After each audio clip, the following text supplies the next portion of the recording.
آیت کریمہ کی روشنی کے اندر طلاق کی کچھ اقسام کے متعلق وضاحت کرنا چاہوں گا کہ طلاق کی اگر اسے واقع ہونے کے اعتبار سے دیکھا جائے تو طلاق کی 3 اقسام بنتی ہیں۔ پہلے نمبر پر ہے طلاق رجعی ہے، دوسرے نمبر پر طلاق بائن ہے، اور تیسرے نمبر پر طلاق مغلظہ ہے۔ یہ 3 طلاق کی اقسام یہ وقوع کے اعتبار سے شمار کی جاتی ہیں۔ اب طلاق رجعی کون سی طلاق ہے؟ کہ وہ طلاق ہوتی ہے جس میں دوران عدت رجوع ممکن ہوتا ہے۔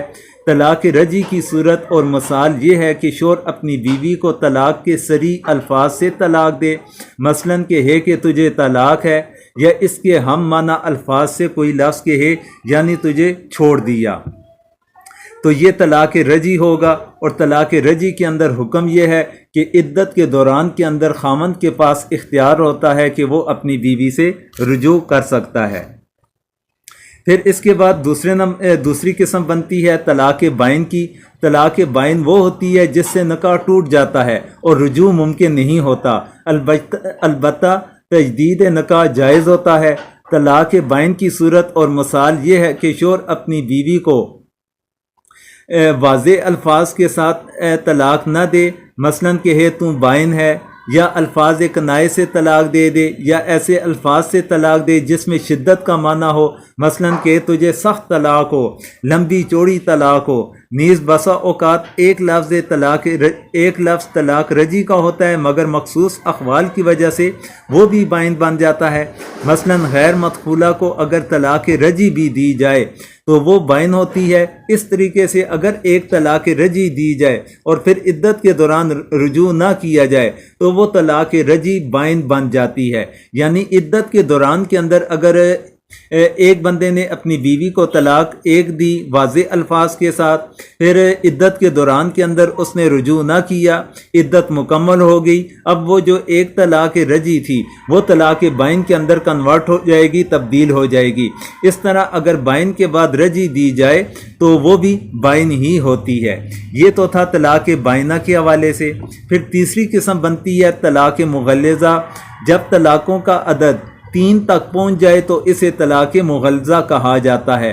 مثلاً بیوی کو 3 طلاقیں الگ الگ دے دی یا ایک ساتھ دے دی، یا ایک ساتھ 3 طلاقیں دینے میں اگرچہ گناہ ہے تاہم اس طرح طلاق دینے سے طلاق واقع ہو جائے گی۔ پھر اس کے بعد طلاق کی با اعتبار طریقہ کہ جس طریقہ کار کے ساتھ طلاق دی جاتی ہے اس کی 3 اقسام ہیں۔ ایک ہے طلاق احسن، ایک حسن ہے، اور تیسرے نمبر پر طلاق بدی ہے، بدعت سے ہے، بدی ہے۔ طلاق احسن کی صورت یہ ہے کہ آدمی اپنی بیوی کو ایک طلاق ایسے طور میں دے جس میں بیوی سے مجامعت اس نے نہ کی ہو اور عدت گزرنے تک اسے چھوڑ دے، یعنی عدت مکمل ہوگی اس کے بعد وہی جو ایک اس نے طلاق دی تھی تو وہ طلاق بائنہ ہو جائے گی، عورت کیا ہو جائے گی، وہ آزاد ہو جائے گی، اب جس سے چاہے وہ نکاح کر سکتی ہے۔ پھر دوسری قسم اس کی طلاق حسن کی ہے۔ اب طلاق حسن کا طریقہ کار کیا ہے؟ طلاق حسن کا طریقہ یہ ہے کہ اپنی مدخولہ بیوی کو 3 طور کے اندر 3 طلاقیں دے۔